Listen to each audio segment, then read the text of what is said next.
Bom dia, eu espero que vocês estejam bem, assim como nós estamos, nesse período triste de coronavírus. Eu resolvi gravar um vídeo porque eu sei que quando as férias são muito longas, as pessoas, os alunos, acabam esquecendo o que aprenderam, né? Então, para também não desperdiçar e também complementar algumas informações, porque muitas vezes a gente não fala alguns detalhes em aula para não quebrar o ritmo, né, do andamento da aula, e às vezes as informações são bastante interessantes, tá? Bom, nós estávamos falando do período Muromachi, que dura de 1392 até 1573. Vocês devem lembrar que houve várias guerras, né, nesse período Muromachi, e uma considerada principal é a Guerra de Onin, que foi uma disputa na sucessão do oitavo shogun, Ashikaga Yoshimasa. Na verdade, ele não tinha filhos, né, até então ele resolveu passar o trono, né, o cargo de shogun para o seu irmão, que inclusive estava se preparando para ser um monge budista e nem morava junto com a família, né? Só que depois enquanto o irmão se prepara, né, porque tem um longo período de preparo para ser um shogun, enquanto ele se prepara, ele acaba tendo um filho, né? E aí o casal quer que o filho seja o novo sucessor, e então você tem um grupo daqueles que apoiam o irmão dele e um outro grupo, né, que ainda acha que esse filho, embora seja criança, deverá ser o próximo shogun. Então começa uma disputa ainda aliada a outros interesses envolvidos, e essa guerra dura 11 anos e envolve 270 mil soldados, não é pouca coisa, né? Então essa guerra de Onin termina em 1477, e esse período todo, né, de quando começa a guerra, já é considerado o Sengoku Jidai, né, o período de guerra civil. Mas é que esse período de guerra civil, na verdade, envolve outras coisas, né? Envolve outros interesses, envolve interesses de comerciantes, que já existem nessa época, né? E então as desavenças são resolvidas na força, né? Então, em geral, nós chamamos de Sengoku Jidai, o período de guerra civil, entre 1467 até 1615. O que acontece de mais interessante é que os portugueses chegam ao Japão no meio dessa confusão, né?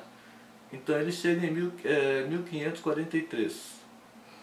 Na verdade, eles não vinham até o Japão, né, porque eles vieram até o Brasil, que também é longe, mas o Japão é ainda mais distante. Eles vinham até a Índia e até algumas ilhas, né, depois da Índia, porque ainda era interessante para fazer o comércio, né? Acontecia também que no Japão não haviam portos, né, para embarcações do tamanho que eles possuíam, né? As embarcações deles são para atravessar o oceano, né? E além do Japão ser distante, você ainda tinha a concorrência dos chineses. E esses chineses vendiam as mercadorias em barcos muito pequenos, né? Então eles conseguiam encostar em qualquer lugar, e eles tinham uma vantagem no preço, né? Então eles não entendiam como os chineses conseguiam vender tão barato, né, as mesmas mercadorias que os portugueses, tá? Bom, eles ainda não entenderam, eu creio, né? Bom, o português então chega em Tanegashima em 1543, e na verdade não é uma chegada comercial, eles chegam como náufragos, né? Eles são náufragos, são resgatados, né? E chegam até Tanegashima. E ali, com a ajuda de um intérprete, né, de uma pessoa, de um chinês, né, eles conseguem conversar com os japoneses, porque os chineses também não sabem o japonês, e os japoneses também não sabem o chinês, mas ambos utilizam o mesmo kanji. Então eles escrevem na areia e fazem um diálogo um pouco diferente, mas eles conseguem fazer um diálogo, né? Então o chinês comenta sobre os portugueses, o pouco que eles conhecem dos portugueses, né? Ele fala, olha, esses homens são bárbaros do sudeste, são comerciantes, compreendem até certo ponto a distinção entre superior e inferior, mas não sei se existe entre eles um sistema próprio de etiqueta, né? Então eles provavelmente são mal educados, né? Então bebem em copo sem o oferecerem aos outros, né? Comem com os dedos e não com pauzinhos como nós, né? E não compreendem o significado dos caracteres escritos, claro, dos japoneses, né? São pessoas sem moradia certa e trocam as coisas que não possuem pelas que têm, né? Mas no fundo são gente que não faz mal.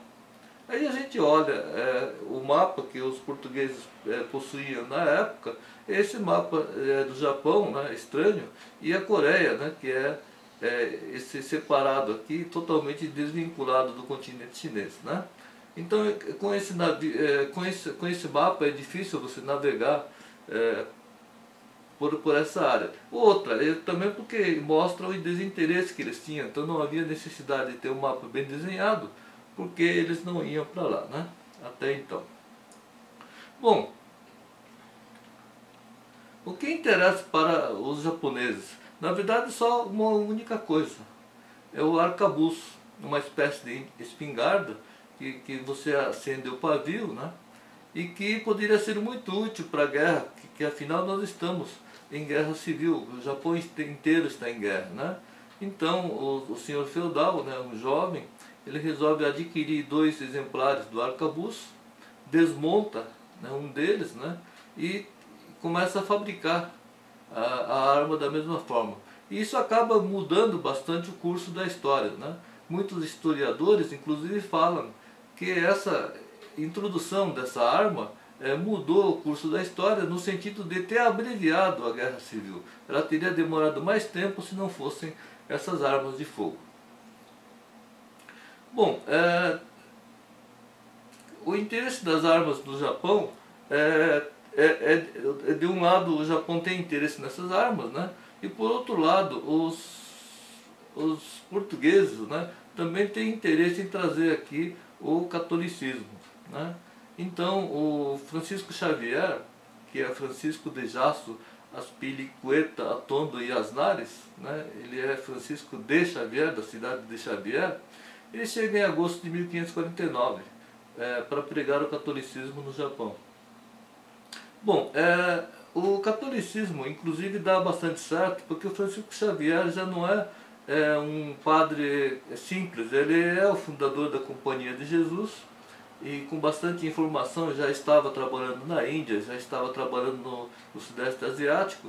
Ele então se interessa, né, depois que ouve os relatos dos comerciantes, ele se interessa em ir fazer pregação no Japão. Bom, os portugueses no Japão, eles já colocam uma condição: só fazem comércio com senhores que apoiam o cristianismo. O Xavier sai após 2 anos, né, ele cumpre o trabalho dele, ele vai para a China, né? Mas a Companhia de Jesus envia vários missionários ao Japão para continuar o trabalho de Xavier. Os japoneses cristãos, né, os católicos, eles têm evidentemente interesse em comprar o teppô, a espingarda, né? E também há um interesse ali no fundo, de segurar a força dos monges budistas. Esses monges budistas, como estamos em época de guerra, eles têm exército próprio, né? E é chamado de monges guerreiros. E não é uma quantidade pequena, é uma turma muito grande. Então pode acabar desequilibrando até certos conflitos se eles aderirem um dos lados do conflito, né? Bom, agora nós vamos falar um pouco de seminário. Não foi possível falar na aula passada. O que é o seminário? O seminário é uma escola, né? Aqui nós também, em São Paulo, nós tivemos vários seminários religiosos, né? Inclusive no pátio do colégio, né? O marco histórico da cidade de São Paulo, foi fundado em 1554 a primeira escola jesuíta, né? Em São Paulo, é a segunda do Brasil. Esse seminário era para educar índios, né? Provavelmente não tinha muita gente, além de índios, aqui na região de São Paulo, mas era para índios. E aqui os padres jesuítas resolvem fundar um seminário para formar padres japoneses. Até então não havia interesse, né, em formar padres japoneses, porque eles achavam que o japonês dificilmente aprendia o latim, né? Porque o latim era usado em todas as cerimônias, né? Todos os cultos era em latim, né? Mas os garotos japoneses conseguem aprender bastante rápido, né? O latim, então eles poderiam se tornar padres, né? Aqui nessa foto está escrito aí seminário, né? Ato, né? Então é onde ficava o seminário, esse seminário. Parece que existiram 4 seminários, e esse foi o primeiro seminário,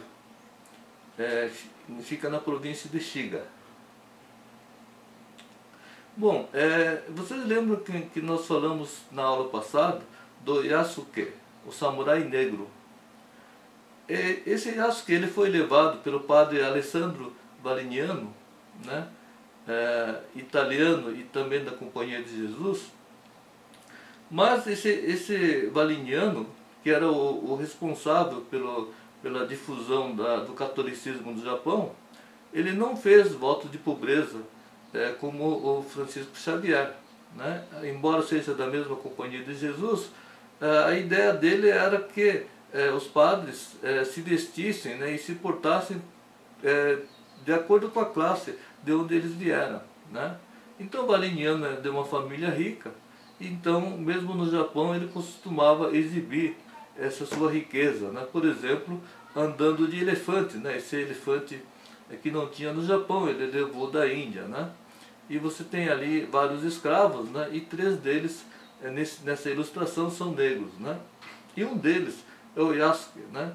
Que o Nobunaga Oda pede, né, para ele, né? Ele não precisa comprar, né? Ele chama, me dá o seu escravo, né? Que eu gostei dele, né? Aí ele treina para esse escravo ser um samurai, né? Ele recebe educação para ser samurai e se torna então um samurai, o primeiro samurai negro, ou talvez até o único samurai negro que a gente tem registro no Japão, né? Oda Nobunaga, ele trata bem os católicos porque ele compra a arma dos portugueses, e sendo que toda a tática de guerra, né, a tática de guerra vitoriosa de Oda Nobunaga se baseia no uso dessas armas, né? Então ele monta a equipe, monta todo o exército baseado no uso dessas armas. Então para ele é imprescindível, né? E ele próprio tinha simpatia sim pelo catolicismo, tanto é que ele até poderia se tornar católico, né? Não fosse o fato dele ser polígamo, né? Ele tinha várias esposas e a igreja não permitia, né? Bom, o Valignano, esse padre Valignano, ele vai para Oda Nobunaga em 1580 e pede um terreno para construir um seminário, né? Esse seminário. E Oda, então, ele dá um terreno ao lado do seu castelo de Azuchi, né, que na época era a capital, cidade capital do país. Então ele dá um terreno muito bom para os padres construírem um seminário. E esse seminário é esse, né, uma construção no estilo ocidental, seminário em Azuchi, principal fortaleza no reino del Giappone, né? Esse seminário é construído em 1581. Infelizmente, dura muito pouco, mas ficou pronto em 1581. Nesse seminário são educados os filhos de daimyos católicos, né? Ele chega a ter 30 alunos nessa turma, né? É um seminário, então ele tudo junto, né? Então eles dormem aí, é um internato, né? Tem uns tatames ali no fundo, e esse imóvel era tudo forrado de tatame, tinha até sala para fazer cerimônia do chá, né? Então era bastante interessante porque foi adaptado ao estilo japonês, né? As crianças sentam no chão e aprendem, né? Bom, eu tenho aqui os horários do seminário, né? Então eles acordavam às 4h30, faziam a oração, depois 6 às 7 horas tinha aula de latim, das 7 às 9 tinha conversa com os alunos, os padres, né? Conversavam individualmente com cada aluno, e 9 horas, primeira refeição junto com os professores e descanso, né? E 11 às 14 horas, aula de japonês, e essa aula de japonês era com um professor japonês. Então eram 3 horas de aula. Aí 14 às 15 horas, aula de música. E essa aula de música é interessante, porque eles aprendiam a tocar instrumentos ocidentais, como flauta, né, como cravo, né? E também tinha coral em latim, né? Eles cantavam coral, no coral em latim, né? Aí 15 às 16 horas outra aula de latim, e 17 às 19 horas uma segunda refeição e descanso, né? E aí das 19 até 20 horas tinha mais uma aula de latim, né? Então a aula de latim, 3 horas de aula dividida em 3 vezes, e a aula de japonês de uma vez só, mas também 3 horas. E às 20 horas tinha a Ave Maria, né? Eles rezavam e depois iam para a cama para poder acordar às 4h30. E aqui nessa programação não está escrito, mas eles também tinham aula de educação física, coisa que não tinha nas escolas do Japão daquela época. Então essa programação de horário é parecida ou exatamente igual ao que na Europa se utilizava, porque o padrão de escola na Europa, mesmo as escolas que vieram para o Brasil, são do padrão jesuíta. Não sei se vocês repararam, mas nós tínhamos até aula de catolicismo, né? Eu mesmo tive aula de catolicismo, não entendia nada, mas tinha aula, e, e pessoas com um pouco mais de idade, eu acho que quem já está com 80 anos de idade, assistiram até a aula de latim, né? Que é uma influência da Igreja Católica sobre a educação, né? Mas o formato desse seminário é interessante porque provavelmente na Europa também tinha esse esquema de horário, excetuando a aula de japonês, né? Então eles deveriam ensinar um outro idioma, né? E não japonês. E aqui é estranho porque eu senti falta da aula de matemática. Eu não sei se essa aula de matemática era dado algumas vezes por semana, então não consta aqui, né? Mas deveria ter, né? Porque nos cursos para samurais, né? Que as famílias samurais davam nos seus feudos, né? Então tinha assim a aula de soroban, né? de matemática, do uso do ábaco, né? Então eu achei que deveria ter aula de matemática. Bom, desse seminário o interessante é que saem 4 jovens, né? Escolhidos 4 jovens para participar de uma missão japonesa para a Europa, né? Foi chamada de Missão Tenshou, né? Durou de 1582 até 1590, são 8 anos, é bastante tempo, né? E essa visita à Europa desse grupo de 15 pessoas é financiada pelos daimyos católicos e por Oda Nobunaga, né? Então os 4 garotos foram estudar catolicismo. Os outros adultos eles foram estudar outras coisas de interesse do Japão, né? Então eles passaram por Portugal, Espanha e Itália, né? A gente sabe mais dos 4 garotos, né? Inclusive tem livros que falam mais detalhadamente o que eles fizeram, né? Porque os padres trocavam cartas e essas cartas ainda são, parte dessas cartas ainda estão preservadas, né? Os 4 garotos foram acompanhados pelo padre Diogo Mesquita. E é interessante, em Portugal, como os garotos são nobres, né, são filhos de daimyos, então eles também têm tratamentos de nobres, são recebidos pelas famílias de nobres, né? Então esses garotos foram na casa do Duque de Bragança, né, João e Catarina de Bragança, né, que são parte da família real portuguesa, né? E nessa casa, o Duque de Bragança, quando viu os 4 japonesinhos, né, ele falou: olha, é interessante, eu também tenho o nosso japonês, né? Eles abrem a porta de uma sala e está lá um garoto, né? Um garoto chamado Constantino Dourado. Quem é Constantino Dourado? É um garoto mestiço, né? A mãe japonesa e pai português, né? Ele está lá trabalhando como escravo, né? Porque filho de escravo é escravo, né? Então, aquilo para o Duque de Bragança, aquilo era muito comum, né? Ele não se chocou. Mas imagina o choque que deve ter sido para os 4 garotos ao verem um japonesinho, né? Um mestiço japonesinho, já é bastante estranho, né? E ainda trabalhando como escravo na casa do Duque de Bragança, né? Mas o Duque em si não reparou, né, nessa indelicadeza, né? E os garotos ficaram sabendo que então que estão sendo comercializados, né, japonesas, né? E uma delas estava em Portugal.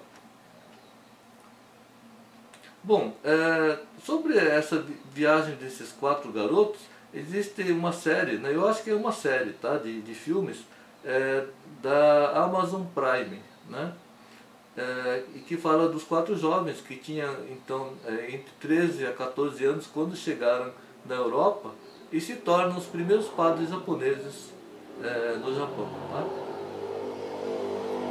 Bom, esse seminário, como eu disse, não dura muito, porque assim que os garotos saem para a Europa, esse seminário é incendiado, né? Então, porque logo o Oda Nobunaga é assassinado, traído pelo seu funcionário, né? Akechi Mitsuhide, e o castelo, depois, né, da morte dele, o castelo de Azuchi, é incendiado, e também o seminário que está do lado também, de carona, ele também é incendiado, né? Depois dizem que ele foi transferido para Kyoto, mas na verdade o seminário acabou ali, né? O Hideyoshi depois passa a perseguir o catolicismo, né, ao saber que os portugueses estavam sequestrando japonesas para levar como escravas, né? E também porque havia risco de uma rebelião comandada por daimyos cristãos, a exemplo do que ocorreu nas Filipinas, e aí Filipinas acabou se tornando uma propriedade da Espanha. Outra coisa, daquelas outras pessoas que viajaram junto com esses 4 garotos, tem pelo menos uma pessoa que foi para aprender a impressão gráfica, né? Então eles voltam com uma máquina impressora Gutenberg. Né? Para que a máquina impressora Gutenberg? Porque eles queriam imprimir livros, né, para ensinar a esses alunos, uma gráfica para usar no seminário, né? Então esse livro aqui, Nihon no Kotoba, onde está escrito F é para ler H, né? Então Nihon no Kotoba, né? É um livro do Heike Monogatari, né? É um livro do Heike Monogatari, só que em romanizado, né? Então você consegue ler, né? Não sei se dá para entender. Agora, o interessante aqui é a maneira como eles escrevem, né? Jesus no companhia no colégio, né? Então parece japonês velho falando aqui no Brasil, né? Mas é curioso, porque eles imprimiram isso e provavelmente eles imprimiram outras obras em pouco tempo que durou esse seminário, né? Bom, além além do livro do Heike Monogatari, foi encontrado também um vocabulário de língua do Japão, né? E o mais curioso ainda, né, ninguém sabia da existência desse dicionário, o mais antigo dicionário de japonês que a gente tem notícia. Esse dicionário também foi editado pela Companhia das Índias. E o mais curioso ainda, foi encontrado no Rio de Janeiro, em 2018, na Biblioteca Nacional, né? Aí, voltando à origem desse livro, ele foi doado por Dom Pedro II à biblioteca, E não se sabe por que é que o Dom Pedro II teria um dicionário de japonês, né, de 400 anos atrás, né? Mas é interessante. Agora esse dicionário foi relançado agora, né, por uma editora japonesa, e eu gostaria de ter, mas está muito caro, né? Então, se alguém quiser dar de presente, eu estou aceitando. Bom,